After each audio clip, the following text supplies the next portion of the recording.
S'il te plaît, c'est toi qui as lancé Ouais, truc. ouais, ouais, Ah, c'est moi. ok, c'est bon. C'est, j'essaie des nouveaux setups à chaque fois. Là, j'ai mon laptop sur le côté.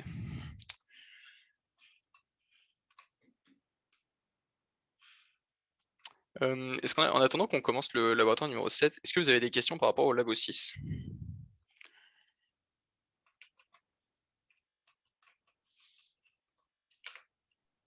Non.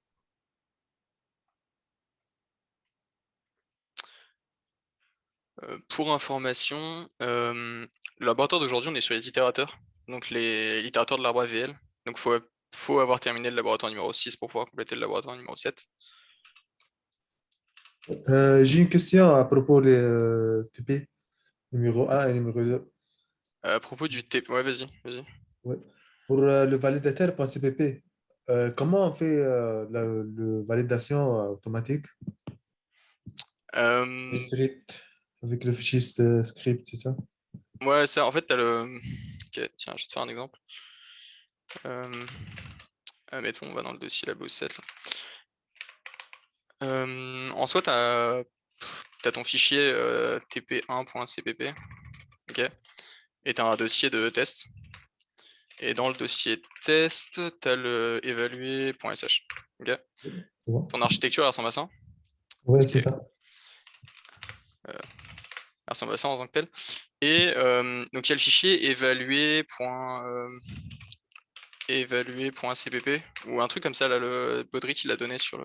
Ouais. Oui, oui, c'est bon. Oui, c'est bon, OK. c'est déjà ajouté. Tu vas dans ton dossier test, celui-là tu le compiles avec G++, -o, et là je crois qu'il faut l'appeler évaluer, tout simplement. Et tu prends ton fichier évaluer.cpp. Bon là ça va pas marcher parce que j'ai pas de fichier, mais ça va te générer ton fichier. Et après c'est juste tu retournes dans ton dossier où t'as ton code, où t'as ton fichier tp1.cpp. Et là tu vas juste faire un /test évaluer.sh. Ok, moi, mais quand je fais ça, quand je fais point test slash évaluer pénassage, ça marche, mais ça affiche 0, 0, 0, 0, 0, 0. Tout. Juste, ça affiche que la mémoire, normalement. Hmm. En fait, tu devais faire ce qu'il a dit là, en fait, avec le fichier validateur.cpp. Ça allait changer. Parce que en fait le fichier évaluer ressemble à ça. Juste si toi ça t'affiche des zéros et ainsi de suite, parce que en fait Oui. ça dépend sous quel OS t'es, mais genre par exemple la commande time-f, par exemple si moi si je fais cette commande ici sur mon OS là, moi ça me dit ZSH -f est pas trouvé. Donc en fait si tu veux techniquement il faudrait que tu enlèves le -f %u.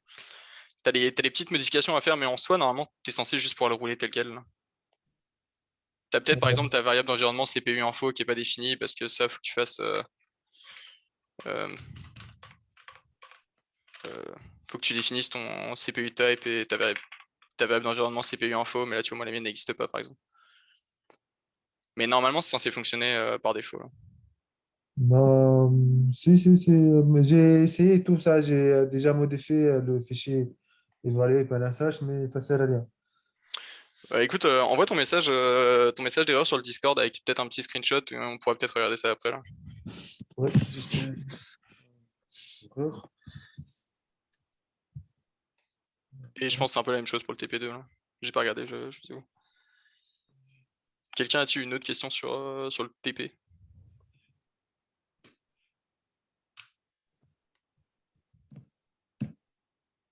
Good. Donc, si on n'a pas de questions. Ah ouais, non, les tests pour le TPE2, ça c'est, faut pas voir ça avec moi, ça je sais pas. Donc, les itérateurs d'arbre AVL. Comme d'habitude, vous commencez par aller chercher directement le contenu du labo sur le site de Baudry avec un petit wget. Hop, on va le faire ensemble. Donc attendez, je vais juste supprimer tout ce que j'ai créé là.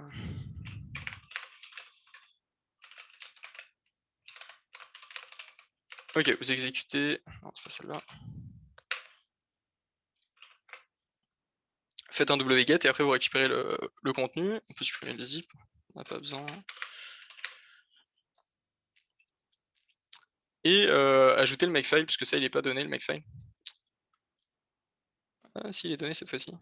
Ah, ok, non, le makefile est donné cette fois-ci. Parfait, donc ça, il n'y a pas besoin d'y toucher. Donc si on regarde un peu le test, alors donc le fichier arbre AVL, normalement c'est le même que ce que vous avez eu pour le labo numéro 6. Donc c'est là aussi c'est 7, donc ce qui vous dit c'est pour le lab 7, il y a 4 blocs qui ont été insérés. Donc globalement on a toujours la même structure, hein, constructeur-destructeur, les méthodes du labo 6 donc, qui vont jusqu'à taille, hauteur affichée. Et à partir de là on déclare une nouvelle classe itérateur. Donc comme d'habitude, hein, on rajoute cette classe itérateur pour pouvoir se déplacer plus facilement et de façon intelligente dans notre arbre. Donc cet itérateur il vient avec les méthodes début, fin, et après on a 3 variantes de la méthode recherchée. Pourquoi est-ce qu'on a 3 variantes? Parce que vu que notre arbre AVL, admettons il y a certains moments, donc admettons si on insère tous les chiffres de 0 à 10 et qu'on fait rechercher le chiffre 24, bah, le chiffre 24 va pas être dedans, donc des fois peut-être qu'on veut trouver par exemple le chiffre le plus proche, que ça soit au-dessus ou en dessous. Donc c'est pour ça qu'on a les méthodes donc rechercher, qui est la première pour trouver la valeur exacte. Rechercher égal ou suivant, qui est la valeur soit exacte, soit la valeur la plus proche au-dessus. Et la même chose pour égal au précédent, où là ce sera la valeur en dessous. Et ensuite on a rajouté des opérateurs constants, crochet à crochet, qui prennent en paramètre un itérateur. La structure du nœud n'a pas changé. On a toujours le contenu, l'équilibre, le nœud à gauche, le nœud à droite. Et notre attribut privé racine pour pouvoir arriver dans la structure. Les méthodes d'insertion, ça n'a pas bougé, c'est toujours les mêmes. Copier, la hauteur, compter, préparer fichier, ça c'est les méthodes, on n'a pas trop besoin, pas besoin d'y toucher à ça. Maintenant, la classe itérateur qui est en dessous, ouais, bah, ça, on a donc la classe itérateur qui est écrite ici, avec, on a beaucoup d'opérateurs, beaucoup de surcharge d'opérateurs, booléen, égal, égal, différent, plus, et ainsi de suite. On va avoir besoin de les surdéfinir, ces opérateurs, pour pouvoir faire justement pouvoir déplacer notre itérateur tout simplement, pour faire avec le plus, ou alors définir si 2 opérateurs sont égaux, ainsi de suite. Là, il faut absolument tous les faire, parce que si vous les utilisez dans les structures un peu plus haut niveau à ce niveau, un peu plus haut niveau, et vous passez en paramètre votre itérateur. Par exemple, pour un algorithme de tri de la librairie standard, ça va vous demander un itérateur. Et cet itérateur va utiliser la méthode, ça va utiliser inférieur, supérieur, mais là ça va utiliser différent en tant que tel. Donc là théoriquement le code vous l'avez déjà tous fait, donc ça hop c'est le même code que d'habitude. Et tac tac tac tac tac. Ok, et donc après si on va partir de la ligne 312, vous avez les différentes méthodes début, fin, recherchées. Je vais regarder sur est-ce qu'il y a certaines méthodes qui sont données dans le PDF de cours de Baudry. Pour information aussi, ce labo, mais encore une fois, c'est la structure que vous allez utiliser pour votre TP2. Donc j'ai pas le droit de vous donner le code. Donc là, j'ai regardé ce qui est donné dans le PDF de Baudry. Ceux que ça intéresse, hein, le lien, je l'en mets ici. Et normalement, c'est aux alentours de la page 91. La plupart sont donnés, tu dis? Parfait, excellent. Alors, on va regarder le... Ok, donc l'implémentation de l'itérateur commence aux alentours de la diapo 90. Donc maintenant, si on va regarder le PDF que j'avais préparé, je vous enverrai le PDF après la démo, je vous le remettrai encore une fois sur le drive. Donc ça, c'est tout ce qui a été rajouté. Hop, hop, hop, hop. Ok, là, on va regarder dans l'ordre les méthodes début et fin, qui sont globalement les 2 méthodes les plus simples. Ok, notre arbre AVL, on est d'accord qu'il est équilibré et que tous les éléments sont en ordre croissant de gauche à droite. Ok, c'est-à-dire que si je regarde mon arbre, AVL, si je vous montre vite fait juste ça pour qu'on se mette d'accord. Si je regarde mon arbre AVL ici, tout est parfaitement équilibré. Okay, à chaque fois, le nœud à gauche est plus petit que le parent et le nœud à droite est plus grand que le parent. Quand on parle de début avec l'itérateur de l'arbre AVL, on veut aller chercher l'élément le plus petit dans notre arbre pour pouvoir ensuite faire, par exemple, donc on part au début, et après quand on fait plus, ça va chercher l'élément juste après qui est au-dessus. Donc dans l'exemple qui est ici, le plus petit, on est d'accord, ça va être numéro 2. Dans tous les cas, en tout temps, l'élément le plus petit va toujours être à gauche. Okay, ça va être toujours le nœud qui est le plus à gauche de l'arbre. Donc en fait, en tant que tel, ce qu'on peut faire pour l'itérateur début, la logique, c'est on va partir de... Admettons, on part de la racine, et on va toujours regarder est-ce que mon élément à gauche existe. Si c'est le cas, dans ce cas-là, je vais à gauche. et ainsi de suite, je descends toujours à gauche. Et une fois que j'ai trouvé qu'il n'y a plus de nœud à gauche, que mon nœud actuel n'a pas d'enfant à gauche, ça veut dire que j'ai trouvé mon élément début. Ok, donc là, si on regarde, on regarde ici, on regarde l'implémentation de code qui est là. On va la mettre. Je vais retourner dans VS Code. Donc, si on regarde notre implémentation de début,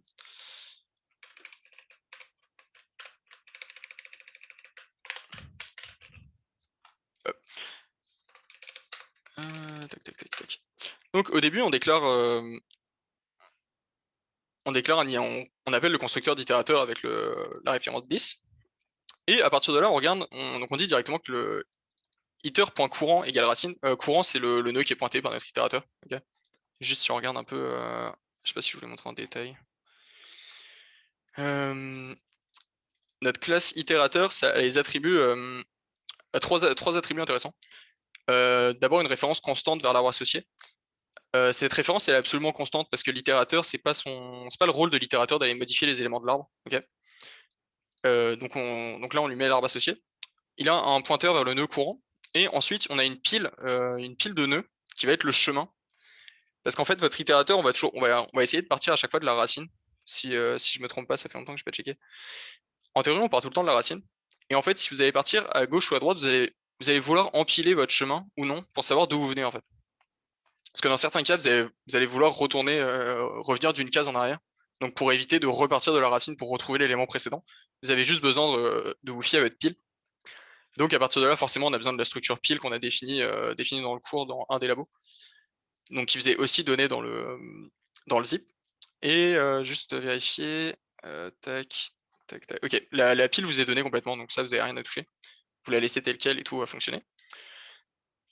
Donc ça, c'est les attributs. Donc maintenant, si on regarde la fonction début, que j'ai copié-collé, juste attendez. Je vais faire ça. Ok. Donc la méthode début qui est ici. Iter.courant égale à la racine. Et donc déjà, la première chose à checker, c'est est-ce que mon nœud courant est-il différent du pointeur, okay. Parce que si j'utilise un itérateur sur un arbre vide, bah forcément mon nœud courant, donc qui est ma racine, va être vide. Donc déjà, je pourrais directement retourner mon pointeur, j'aurais pas de logique à faire, ok. Donc première chose, c'est je vérifie est-ce que mon arbre est vide. Si c'est pas le cas, dans ce cas-là, je vais directement dans mon nœud à gauche. Je regarde est-ce que mon nœud courant, donc iter.courant, est-ce qu'il a un enfant à gauche? Donc différent du pointeur, est-ce qu'il a un enfant? Si c'est le cas, j'empile mon chemin avec le nœud courant. Donc à chaque fois, la logique qu'on va adopter pour cette étape, c'est à chaque fois que je vais partir à gauche, je vais empiler mon chemin. Et donc tout simplement, je modifie mon pointeur de nœud. Donc je dis tout simplement que iter.courant est égal à mon nœud gauche. Ok. On est dans un while, donc forcément ça va boucler jusqu'à ce qu'on ait un nœud à gauche qui soit nul pointeur. Donc à ce moment-là, ça veut dire que par exemple, si on prend un exemple très simple, là, si je mets le nœud 3 en haut, là je mets 1 et là je mets 4. Au début, on va partir de 3. 3, il a un enfant à gauche qui est le nœud numéro 1. Okay, donc tant qu'on itérateur courant est différent du pointeur. À gauche, j'ai bien le numéro 1 qui est différent. J'empile mon chemin. Donc ma pile, elle a le chemin 3 pour l'instant. Et je dis iter.courant est égal à courant gauche. Donc mon itérateur courant ici, à ce moment-là, sera 1, parce que c'est le nœud qui est à gauche. Je refais un tour de boucle et while, est-ce que mon 1 a un enfant à gauche? Non, nul pointeur. Donc dans ce cas, hop, je sors du while et je peux retourner directement l'itérateur. Est-ce que quelqu'un a des questions par rapport à ça? Normalement, c'est pas trop compliqué.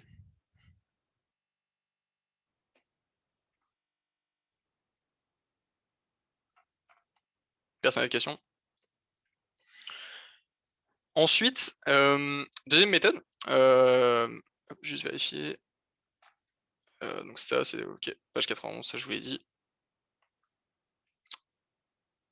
La fin de. Donc maintenant, on a la deuxième méthode qui nous permet de chercher la fin de l'arbre AVL. En fait, la fin de l'arbre, par défaut, c'est simplement un nul pointeur. Donc en fait, si on regarde, j'ai noté page 91, mais ouais, page 91. En fait, c'est vous pouvez directement appeler le constructeur avec la référence. Oups. Donc là, c'est le constructeur qui prend donc, un pointeur constant. Donc là, si on va regarder le code du constructeur, bah, c'est le code par défaut en fait. Je crois qu'il n'y en a pas de.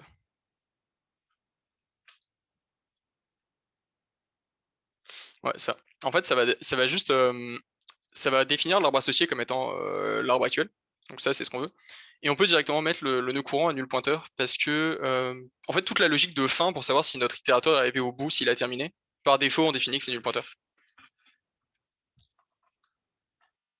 Donc en fait, la méthode fin, c'est juste retourner nul pointeur finalement. Donc c'est associer la valeur Ouais. Par nœud défaut. iter.courant égale nul pointeur. C'est ça Allô? qu'on veut en fait. Ouais, je t'écoute. Ah non, ça. T'as une question? Non, parce que tu as dit par défaut, les itérateurs, la fin, ça redonne toujours un null pointer. C'était la même chose pour euh, les listes chaînées. Quand on a vu les listes avec les itérateurs avec les listes, la fin, c'était genre, je crois, si l'élément qui suit est la, la queue, je pense. Oui, exact. Mais c'est le. Ah ok, ok, je comprends. Mais c'est parce que la liste chaînée, c'est parce qu'on avait on avait les références vers les nœuds suivants et les nœuds précédents. Parce qu'en fait, c'était une demi presque circulaire. Donc c'est pour ça qu'on avait cette distinction. Mais en tout cas, pour l'arbre AVL, l'itérateur fin attribue le iter.courant égale nul pointeur. Ok, ça marche, merci. Donc ce code-là, de toute façon, il vous est déjà donné. Donc je vous l'explique, mais vous n'avez pas besoin de trop y toucher. Ensuite, on va regarder. Attendez, c'est quoi le plan que j'avais prévu pour ça? Ah, je ne l'ai pas donné. Attendez.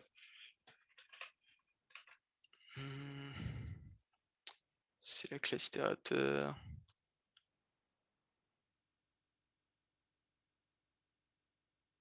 Ok, on va garder les méthodes recherchées pour la fin. On va d'abord compléter toutes les méthodes des surcharges d'opérateurs. Hop, donc là maintenant on va regarder. Il manque pas des.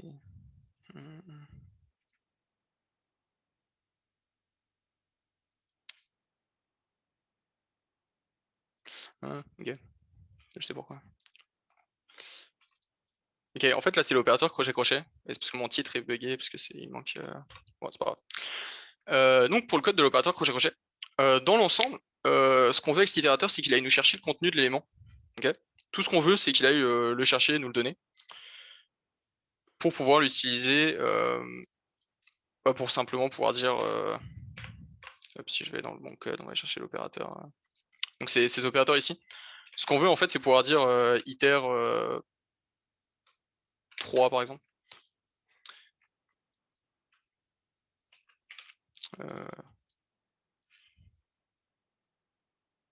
Ouais, non, ça va être non, pardon, ça va être AVL, AVL TUI, crochet, iter, un truc du style.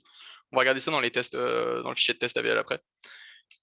Dans l'idée, comme d'habitude, en fait, là on a les deux surcharges de définition, deux surcharges d'opérateurs, pardon. Donc une qui est constante et l'autre qui est simplement non constante, non constante.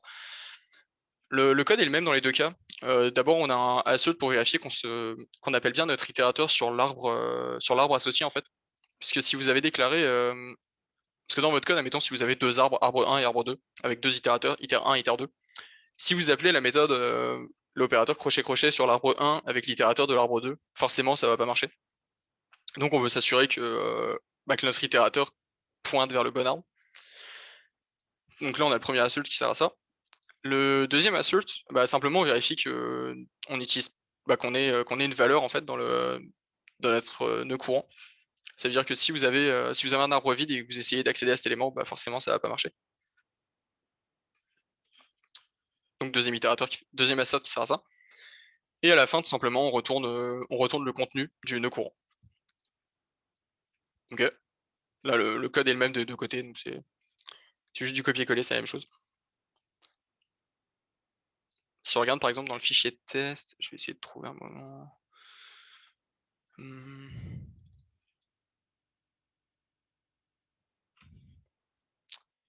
Ça va être tous les égal, égal, contient, opérateur égal.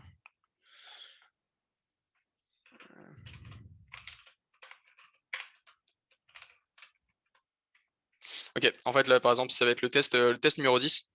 Par exemple quand on va aller chercher la valeur V2 iter V1. Ça c'est la valeur, c'est la méthode, la façon dont on va appeler les éléments. C'est cet opérateur là qu'on est en train de définir. Est-ce que vous avez des questions par rapport à ça? Par rapport à ce code là qui est ligne 346.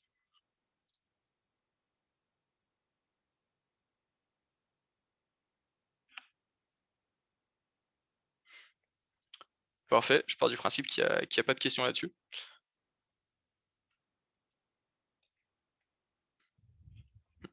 Alors ensuite maintenant, on va regarder l'opérateur plus plus. En fait, la logique générale de l'opérateur plus plus, ça va être de partir d'un point et d'aller chercher l'élément juste d'après d'un point de vue ordonné. Okay, donc par exemple, si on regarde, je vais vous remontrer juste qu'on parle bien de la même chose et qu'on se comprenne. Admettons, on prend cet arbre, l'arbre du PDF du cours comme d'hab. En fait, l'objectif de notre itérateur, admettons, on place notre itérateur sur le nœud numéro 13, qu'on fasse iter++, on veut que notre itérateur par lui-même, il aille jusqu'au nœud numéro 20. Pardon, pas 20, excusez-moi, nœud 14. Okay, parce que la valeur juste après 13, c'est 14. Puis après, on fasse itérateur++, que ça aille à 16. De 16, ça aille à 18. De 18 à 20, de 20 à 22, de 26 à 30. En gros, c'est comme si vous aplatissez votre arbre AVL dans une petite liste ordonnée, et vous vous baladez directement au nœud juste après qui est strictement supérieur. Le premier qui est juste au-dessus. Là, ce que ça veut dire, c'est que forcément, si donc j'ai le nœud, je me place sur la racine numéro 13. Si je vais juste chercher le nœud qui est à droite, ça va me donner 20, mais ça va pas me donner 14, ok? Donc là, on a une petite logique à chaque fois de me déplacer de une case à droite. Et si j'ai des enfants à gauche, je descends à gauche à chaque fois. Ok? Donc cette logique-là, moi, je voulais éclater ici. En fait, l'idée, c'est dans tous les cas, en fait, s'il y a un enfant à gauche qui existe, on va aller le plus loin possible à gauche.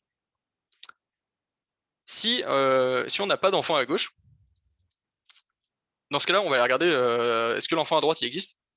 Dans ce cas-là, je vais une fois à droite et après je descends toujours le plus possible à gauche.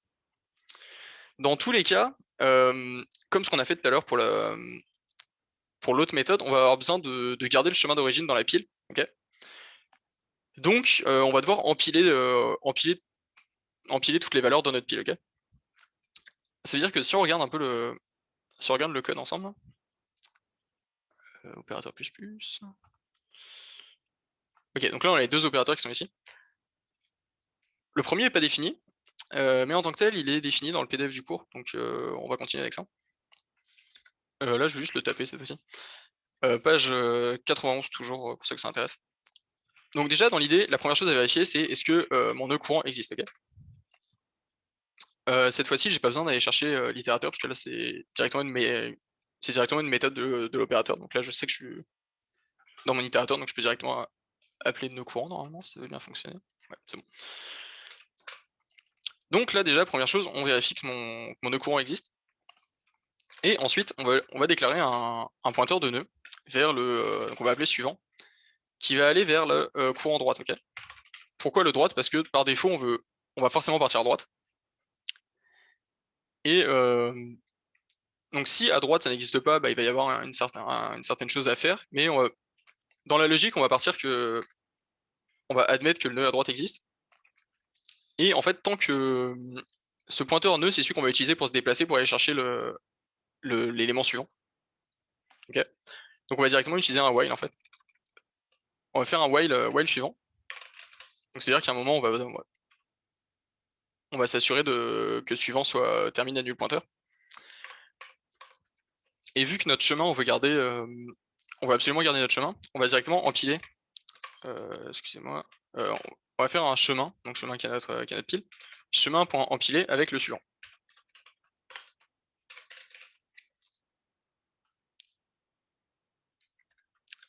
Donc si on reprend, juste faire un petit dessin, si on prend, je vais reprendre le même exemple que tout à l'heure. Ouais, ça va être un peu long, mais OK, juste, si je fais ça vite fait là, 13, 7, 20 et ça va être quoi 5?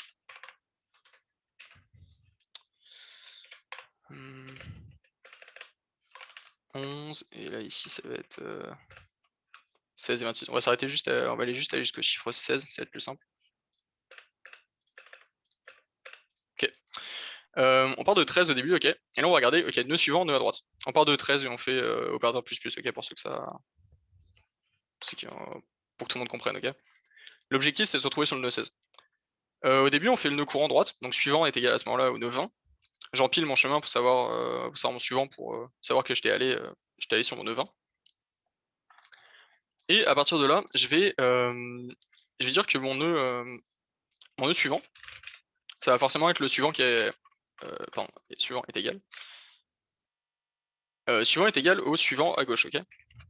Je veux toujours aller regarder, l'élément le plus à gauche parce que par définition, vu que mes éléments sont triés, mon nœud courant, j'ai toujours un enfant plus petit à gauche s'il existe. Donc à ce moment-là, je définis que mon suivant est égal à mon suivant gauche. Donc là, mon suivant maintenant devient 16. Mon suivant est toujours pas égal à nul pointeur, donc je vais refaire un tour de boucle. Je vais empiler le suivant. Donc comme ça, ma pile à ce moment-là, si je regarde ma pile, elle est égale à 20, 16. Parce que là, je viens d'empiler mon chiffre 16. Puis je dis que mon suivant est égal à mon suivant à gauche. Là, mon 16, il n'a pas d'enfant à gauche, donc suivant est égal à nul pointeur. Et donc là, je sors de nul pointeur. Ok? Je sors de ma boucle, pardon. À ce moment-là, maintenant, là, j'ai deux options, ok? Est-ce que ma pile, en fait, c'est chemin, pour être exact. Est-ce que mon chemin est vide ou non? Donc en fait, si on peut dire si chemin est vide, donc chemin, donc la pile, je vous rappelle qu'il y a une méthode vide. Si chemin est vide, donc ça veut dire que j'ai eu aucun nœud suivant. Ça veut dire que je peux directement dire que le courant est égal à nul pointeur. Ça veut dire qu'il n'y a pas d'élément après le premier élément que j'avais utilisé. Okay, donc techniquement, je suis arrivé à la fin.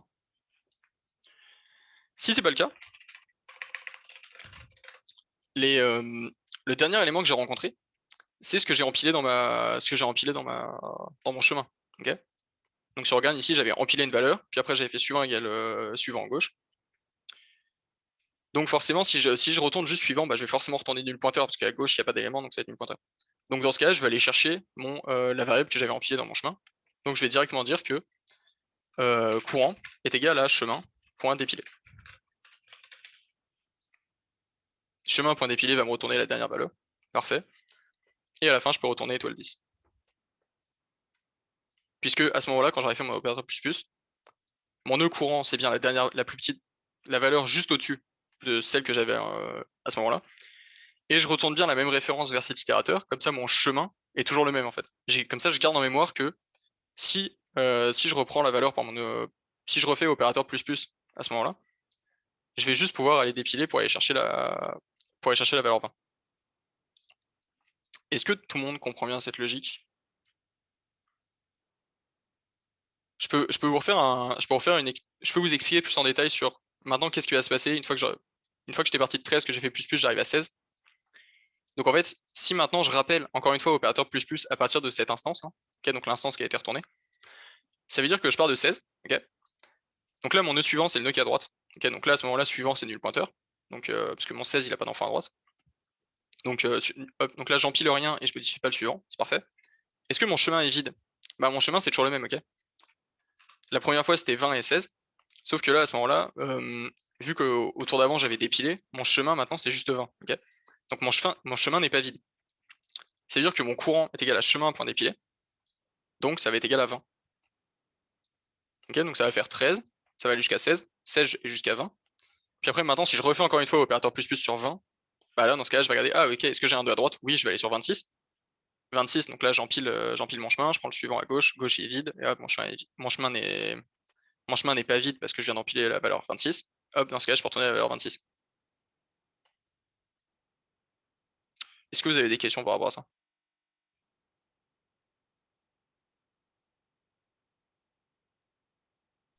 Dans le fond, on va toujours se servir des deux derniers items de la liste.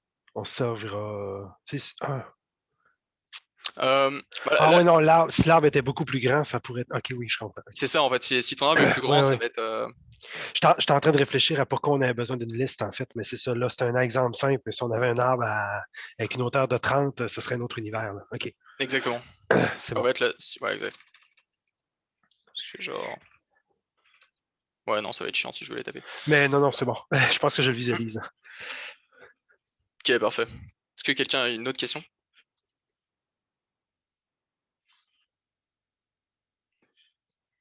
Ça, dans l'ensemble, en fait, faut. J'ai essayé de vous le dessiner là, mais prenez un papier crayon, dessinez-le là, ça se comprend très bien une fois que vous avez un petit dessin là pour voir qu'est-ce qu'il y a dans la pile à chaque fois. Ensuite, Ensuite on a l'autre opérateur. Donc, en fait, là, ce qu'il faut comprendre, c'est qu'il y en a un qui est pré-incrémental et l'autre post-incrémental. Le deuxième, en fait, on fait une copie de notre premier itérateur. On appelle la méthode opérateur plus plus, donc qui est définie juste au-dessus, et on retourne la copie. Dans l'ensemble, c'est juste qu'en gros, là, on va retourner on appelle bien l'opérateur plus plus, donc on déplace bien notre opérateur, mais par contre, on retourne l'ancienne valeur. Ok. Je sais pas si à un moment on le teste, ça, pré-incrémental.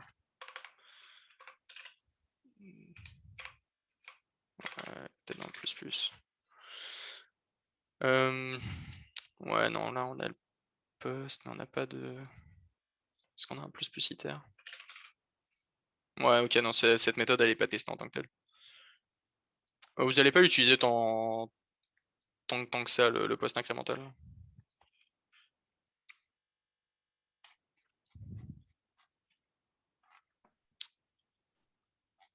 Est-ce que vous avez des questions par rapport à ça?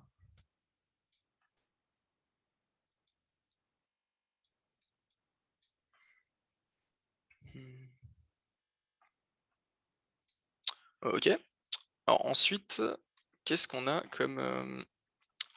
Ensuite, oui, ce qui est expliqué dans le PDF du cours, c'est qu'en fait, ce code-là, en tant que tel, il y a moyen de le simplifier si vous utilisez les méthodes booléennes sur un arbre, l'opérateur bool et l'opérateur note. J'avoue que je sais pas trop où pourriez les utiliser. Ah, ça permettrait de savoir si l'itérateur courant est pas rendu à la fin. Ouais, ça permettrait de simplifier courant égale nul pointeur ici. Mais bon, c'est les deux méthodes globalement, c'est pas très compliqué là.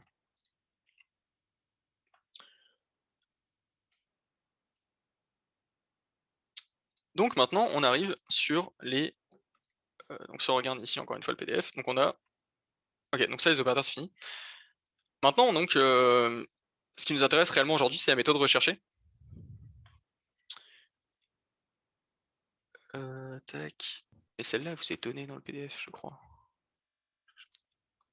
Ok, la méthode vous est donnée à la page 92 du PDF.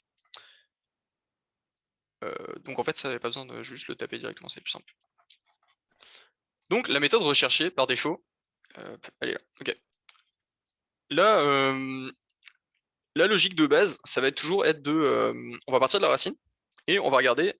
Attendez, si je reprends mon arbre que j'ai déjà dessiné. Ok, on va partir de la racine. Et l'idée, ça va être, ok, là dans mon arbre, je veux chercher la valeur 11 par exemple. Okay, donc on va partir de 13, donc toujours partir de la racine. Et je regarde, ok, est-ce que j'ai un élément à gauche? Oui. Est-ce que j'ai un élément à droite? Oui. La valeur que je cherche, est-ce qu'elle est plus petite ou plus grande? Si c'est plus petit que ma valeur courante, je vais à gauche. Si c'est plus grand, je vais à droite. Okay, et on va faire ça de façon itérative. Okay, on va tourner en boucle là-dessus pour savoir, ok, plus petit, plus grand, plus petit, plus grand. Et à un bout d'un moment, on va arriver à un point où mon nœud à gauche ou mon nœud à droite sera un nul pointeur et j'ai plus de valeur qui est plus petite ou plus grande. Dans ce cas-là, si j'ai pas trouvé la valeur, je retourne rien. Donc je retourne un itérateur vide en fait. Et si je l'ai trouvé, je retourne aussi un itérateur vers la bonne valeur. Ok. Donc, vu qu'on veut retourner un itérateur, okay, on déclare notre itérateur comme ce qu'on a fait avant. Et à partir de là, donc, il nous faut un nœud, donc un pointeur nœud qu'on va appeler n, qui va être au début égal à la racine. Ok. On va partir d'ici. Et tant que mon nœud, en fait, tant que mon nœud existe, tant que n existe, donc ça veut dire que à chaque fois on va essayer, on va dire n est égal à nœud gauche ou nœud droite. Donc comme ça, si nœud gauche ou nœud droite est égal à nul pointeur, ça va nous permettre de sortir de notre while. Tant que n, en fait, on va comparer e, e étant l'élément qui nous est donné en paramètre qu'on recherche, ok. Donc admettons, on appelle rechercher 11 dans ce cas-là. On va faire cet exemple. Si j'appelle rechercher 11, je vais regarder, ok, est-ce que e est inférieur au contenu de mon nœud, tout simplement. Ok, est-ce qu'il est plus petit? Donc ça, c'est la première condition. Deuxième condition, est-ce qu'il est plus grand?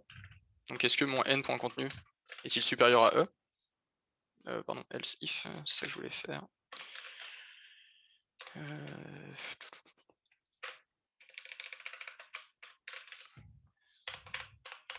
Ok. Première condition, est-ce qu'il est plus petit? Deuxième condition. C'est les mêmes conditions, hein. Juste, il faut verser. Ah ouais, excuse-moi, je me suis trompé. Bien vu. Merci. Ouais, mais en fait, parce que ouais, je voulais pas l'écrire comme ça. Je voulais le faire comme ça. Merci. Ok. Est-ce que donc E est plus petit ou E est plus grand? Et donc la troisième condition, c'est donc si on est dans le dernier else, ça veut dire que tout simplement mon contenu est égal à E. Donc là, ce sera retourner l'élément. Ok. Donc dans le premier cas, si mon contenu est plus petit, c'est-à-dire que je vais aller à gauche. Donc à chaque fois que je vais à gauche, qu'est-ce qu'on a dit? On a dit qu'on empilait le chemin.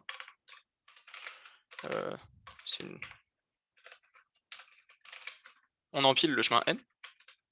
Donc on empile le contenu du nœud. Et maintenant on dit que directement que n est égal au nœud gauche. Okay.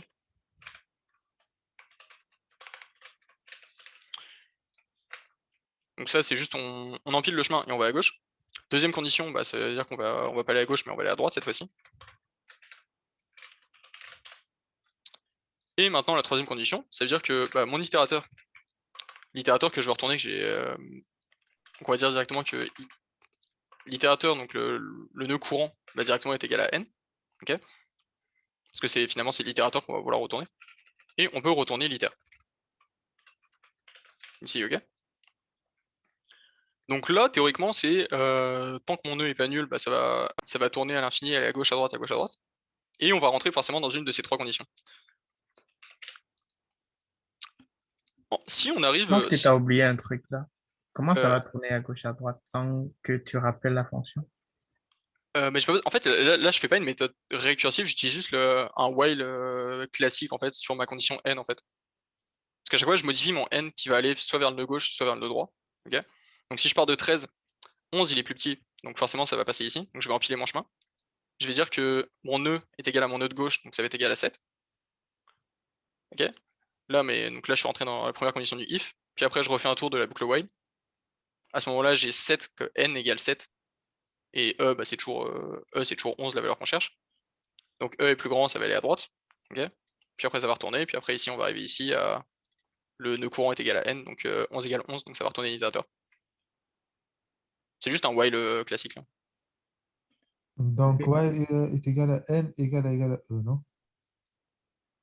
Parce que, en fait, par défaut, si ici tu fais un while nul point. En fait, là, toi, ce que je voudrais écrire, c'est ça, hein, si je comprends bien. Ah, ok. En fait, à un moment, on va dire que n est égal au nœud gauche. Quand on va trouver le. Oui, quand le boucle va finir. Okay. Boucle while. Là, en fait, on cherchait 11, ok, donc forcément, on va arriver sur le return iter, donc ça, c'est facile. Mais admettons, on cherchait 12, ok. Donc on serait arrivé pareil au même élément 11 ici. Mais à 11, on aurait fait, ah ok, E est plus grand que mon contenu. Donc je vais dire que n est égal à mon nœud droite, ok. Le nœud droite de 11, c'est nul pointeur, puisqu'il n'en a pas. Donc à ce moment-là, while n, vu qu'on aura un while nul pointeur, il va sortir de la boucle while.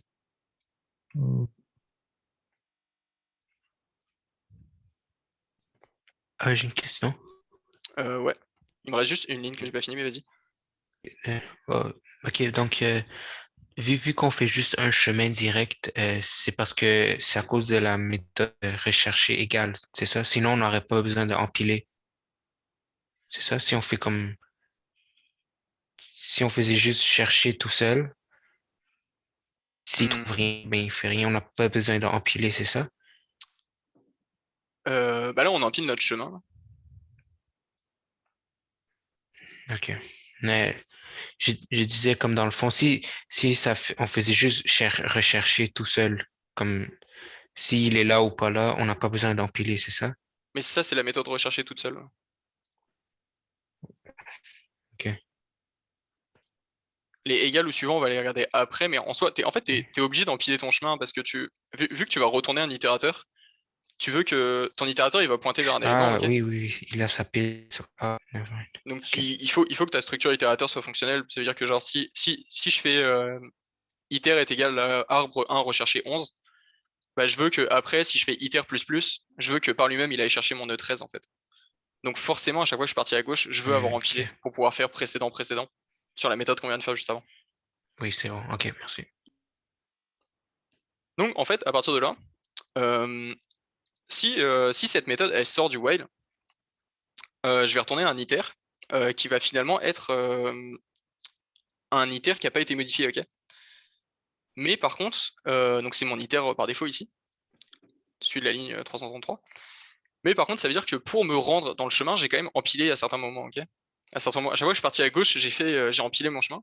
Mais là, je vais retourner un itérateur qui pointe vers rien, donc le nœud courant est égal à nul pointeur à ce moment-là, si je sors du while. Donc en fait, il faut que je remette mon itérateur comme il était par défaut en fait. Donc pour ça, il faut que je nettoie mon chemin en fait. Donc là, il faut que j'appelle vider sur mon chemin pour enlever tous les nœuds que j'avais empilés, parce que finalement ici j'ai pas trouvé de valeur.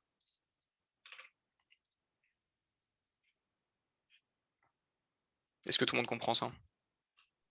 Ben moi, j'aurais une question. Vas-y. Parce que moi, je me serais attendu à voir, à un moment donné, dépendamment de la situation, rechercher égal ou suivant ou rechercher égal ou précédent dans le if ou le else. Ah, je vois ce que je veux Je dire. pense que je comprends. Je sais pas En fait, si je comprends pas la situation. ok, si je comprends bien, toi tu t'attendais à ce que ici on appelle la méthode rechercher égal ou précédent. Ouais. Alors oui, théoriquement tu peux le faire. C'est juste que laisse-moi checker un truc. Ok.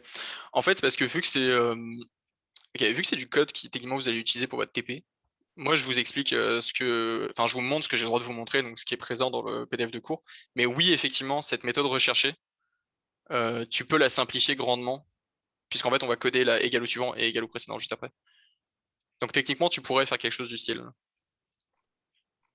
Mais pour l'instant, on les code au complet pour comprendre la logique, et après ça, l'optimisation, je vous la laisse de votre côté pour votre TP2. Ok, ok, merci.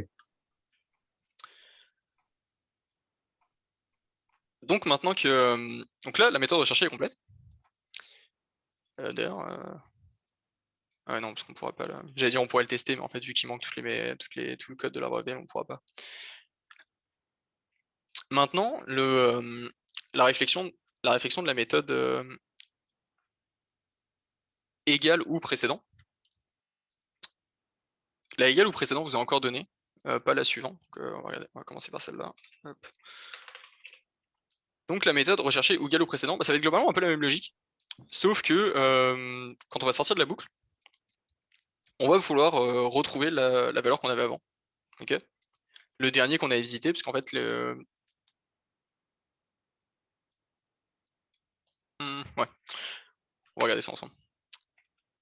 Ok, donc là, à ce moment-là, on va reprendre, mettons, la même logique. Tac, tac, tac, je reprends mon arbre. Et qu'on appelle rechercher égal ou précédent sur 12.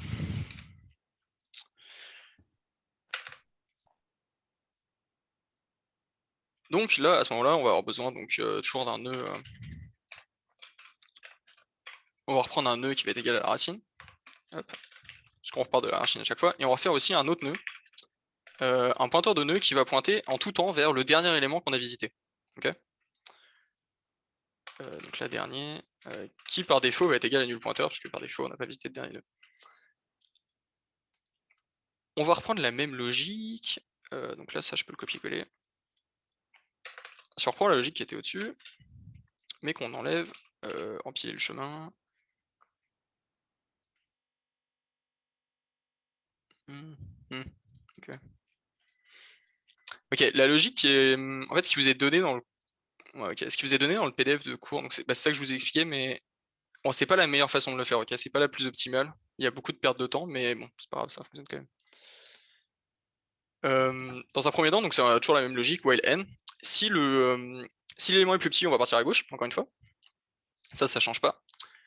Et cette fois-ci, si on va à droite, à ce moment-là, on va modifier notre pointeur dernier. On va dire que notre dernier est égal à n.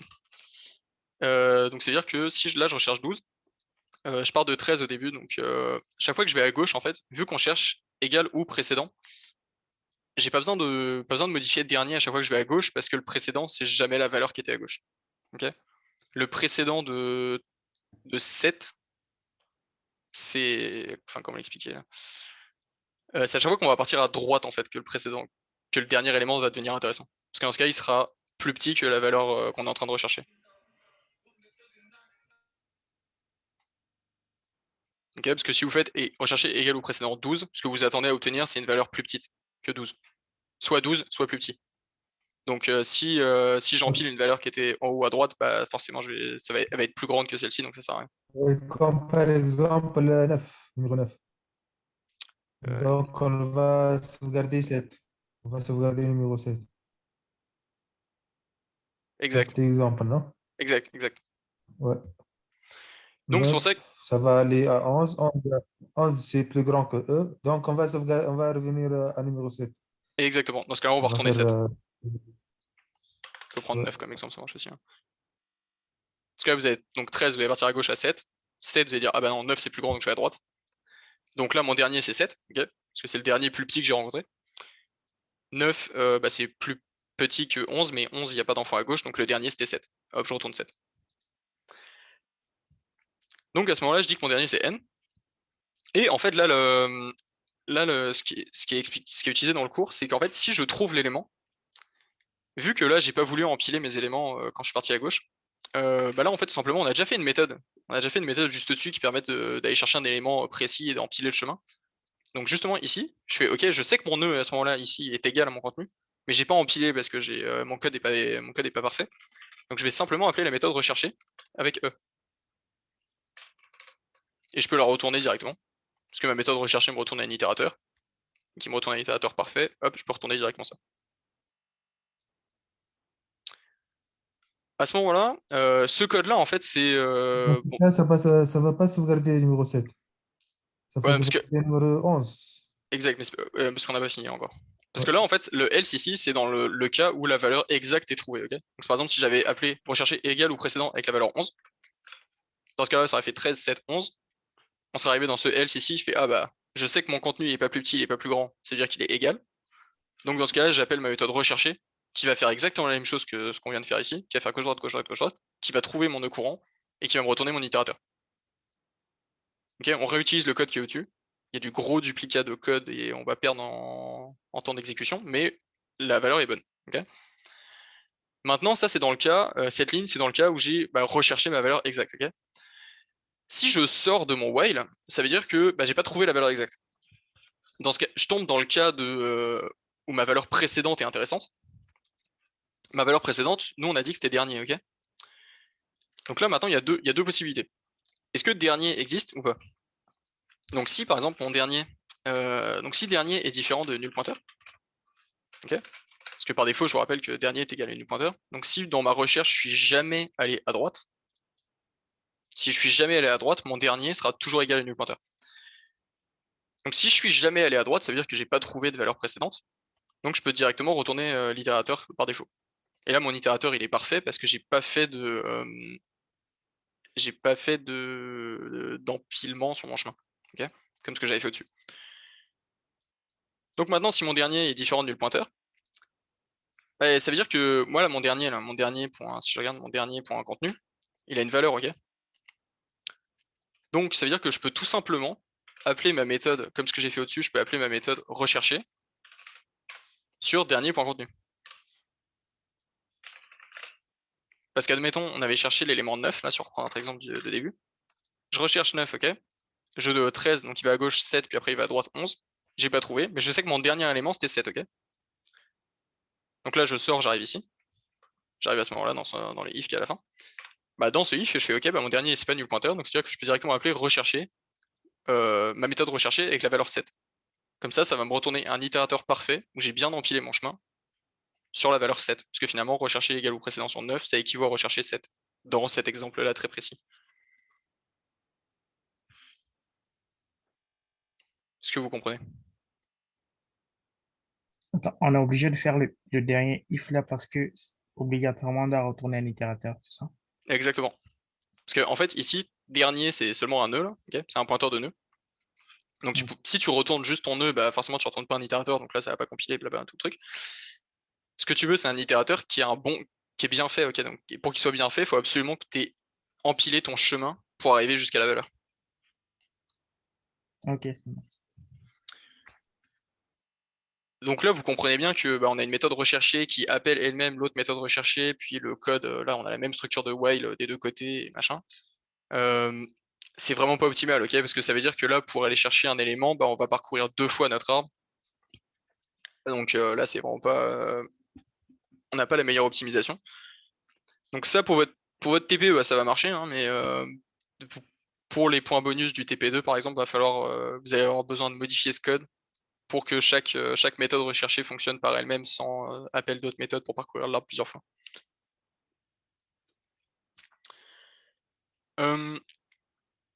Maintenant, la méthode recherchée égale ou suivant. En fait, ça va être exactement la même logique que égal ou précédent. Mais c'est juste que cette fois-ci, au lieu de retourner par exemple la valeur 7, vous allez avoir besoin de retourner la valeur 13, ok. Comment savoir on va regarder qu'est-ce que j'avais noté. Égal ou précédent, ça on vient de la faire. Donc égal au suivant, donc c'est encore une fois, on va regarder tac tac tac, sans fiche, exact. Donc la valeur exacte ou la valeur suivante. Et donc en fait, oui, ça, à chaque fois, la valeur suivante, en fait, celle-là, bon, le code ne vous est pas donné dans le PDF du cours parce que c'est à vous de le faire, donc ça, je peux pas vous le donner non plus.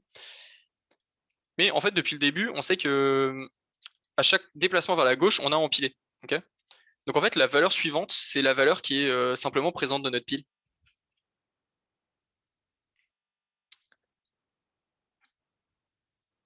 Je sais pas Donc, si en ça. gros, la valeur suivante est équivalente à la valeur, par exemple, si on faisait l'opérateur plus plus. Exactement. Ouais, C'est vrai que ça peut être une autre méthode aussi. ouais. Ouais, c'est vrai qu'il y a oui, une autre méthode. Oui. Soit tu peux directement aller accéder à la valeur qui est dans ta pile, en fait, parce que par définition, c'est la valeur suivante. Sinon, tu peux aussi utiliser ta valeur, tu peux utiliser ton opérateur plus plus. Donc faire, par exemple, rechercher égal ou suivant, enfin égal ou précédent. Donc là, on a le code. Admettons, attends, je vais juste vérifier. Si on fait, égal, tac, c'est ça que je voulais. Si on fait égal ou suivant de la valeur 9 sur cet arbre ici, ça veut dire que je vais partir de 13, je vais aller à gauche.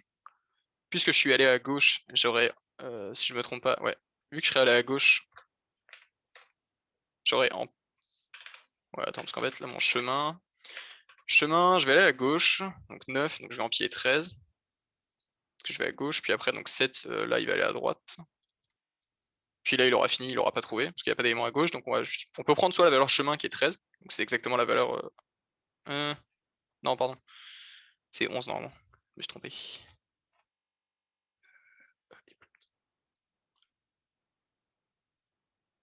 Ah oui, parce que la méthode avait empilé une deuxième fois en fait. Parce qu'elle va empiler une deuxième fois parce qu'on va trouver 11 ici. Parce qu'on va partir à gauche. Notre chemin va être égal à 13, 11. Ok. Et donc à ce moment-là, ça va être. Donc là, ce qui est en haut de notre chemin, c'est la valeur 11. Sinon, la deuxième méthode, on peut faire juste rechercher égal ou précédent avec la valeur 9. Donc si on appelle 13, recherche. 11, non? 13, 7, 11.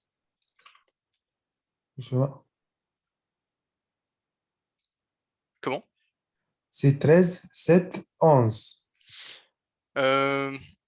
Bah, si tu vas à droite, est-ce que t'empiles là? 13, tu vas aller à gauche. Ouais, donc tu vas à gauche, donc t'empiles ton chiffre Oui. 13. 7, Oui. tu vas à droite, donc dans ce cas-là, est-ce que t'empiles? T'empiles pas quand tu vas à droite. Oui, on va finir sur 11. 7, Euh, ça va aller. hmm. Non, non, t'empiles pas quand tu vas à droite, hein. Non, on n'empile pas quand on va à droite, mais Ouais, c'est. le 11 il est là parce qu'à la fin, on va retourner méthode. Quand il ne trouve pas l'élément, il va encore appeler et rechercher qui va empiler 11 en fait.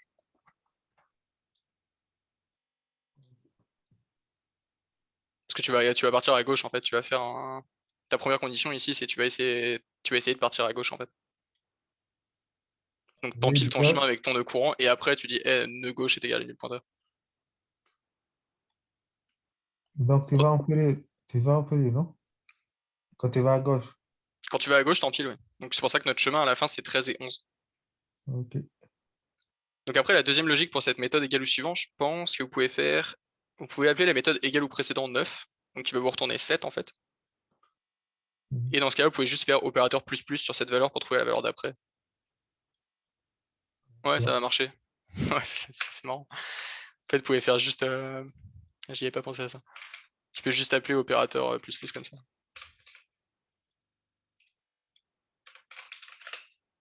Là, égal ou suivant, en fait, c'est deux méthodes combinées ensemble.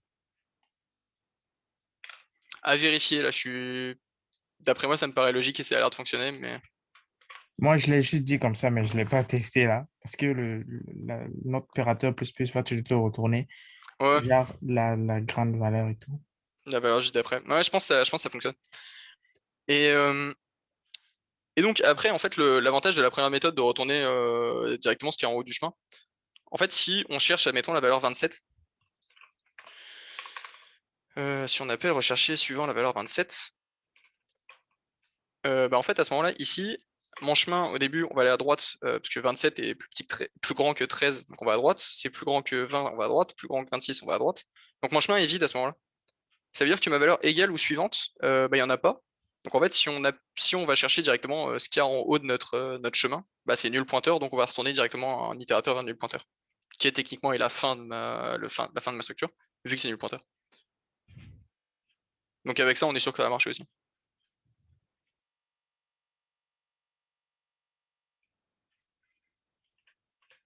Mais ce code-là, à tester, à vérifier, ça devrait marcher d'après moi. Mais bon. Donc ça va être ça la méthode égale au suivant. Je vais vous laisser la faire de votre côté. Est-ce que vous avez d'autres questions par rapport à ça?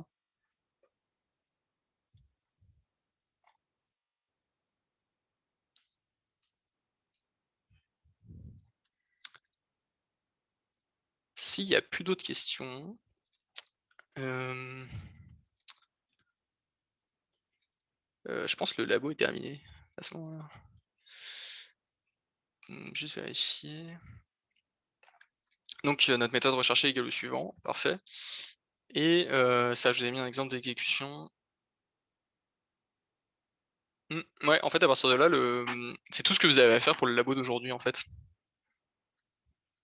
Donc en fait, si je me répète, hein, mais pour votre TP, les trois méthodes qui vont être intéressantes, c'est égal ou précédent, égal ou suivant et rechercher. Je vous conseille franchement de modifier ces trois méthodes parce que dans votre TP, pour les dates de péremption des listes de courses, si vous avez besoin d'aller chercher par exemple la tomate avec la date d'aujourd'hui ou la précédente, bah, vous voulez que ça soit rapide parce que c'est pas mal tout le TP ça finalement. Donc essayez de modifier rechercher égal ou précédent pour pas qu'elle appelle la méthode rechercher encore une fois quand on a trouvé l'élément. Tiens, j'ai même pas encore lu le TP. Bah, c'est le même chaque année, de toute façon, le TP. C'est c'est le même algorithme à implémenter à chaque fois.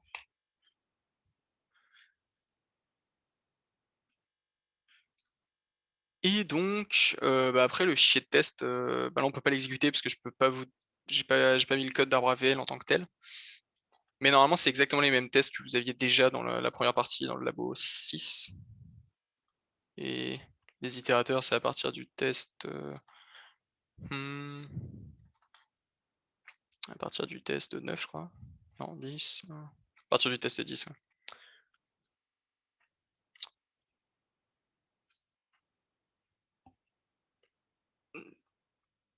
Là, globalement, le labo est fini, donc si vous avez des questions, allez-y. Sinon, J'ai juste une petite question. ouais, vas-y. Par rapport au fichier test AVL CPP, Ouais. même vu que c'est le même du l'ancien labo, il y avait le même astuce là. Genre par exemple pour test 1, euh, pour toi, t'as pas fallu et test 1 comme le code du test 1, toi, Ouais. t'as pas dû modifier la déclaration du tableau nombre comme Test 0.1. ouais, test 1, c'est bool test 1. Ah non, toi t'as pas comme ça. Attends, mais toi, Ah tu oui, dois pas. oui, à la ligne 50. Ligne 50. Int. Oui, Ouais. ouais. Donc, ok, ouais, moi, ça m'a obligé de mettre un égal après le crochet. Mais ça a l'air, c'est de question de version, non? T'as dû mettre un égal ici, là. Ouais. Parce Euh, que quand je compilais normalement, ça me disait quelque chose, erreur, blablabla. Mais je sais pas, là. Je pense que ça dépend de ta version de G++, là, mais je sais pas, moi je suis en version 11.2. Je sais pas si tu peux toi vérifier de ton côté, mais Ouais, normalement, non, c'est relativement de la syntaxe. ok.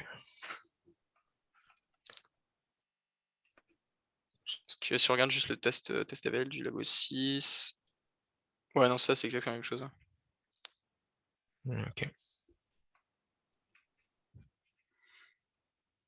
Est-ce que dans l'ensemble vous avez réussi vous avez tous terminé le Labo 6 là? Est-ce que vous avez des. Moi je suis parti du principe que vous connaissez bien votre arbre AVL là, mais si vous avez des questions sur l'arbre ou n'importe quoi là.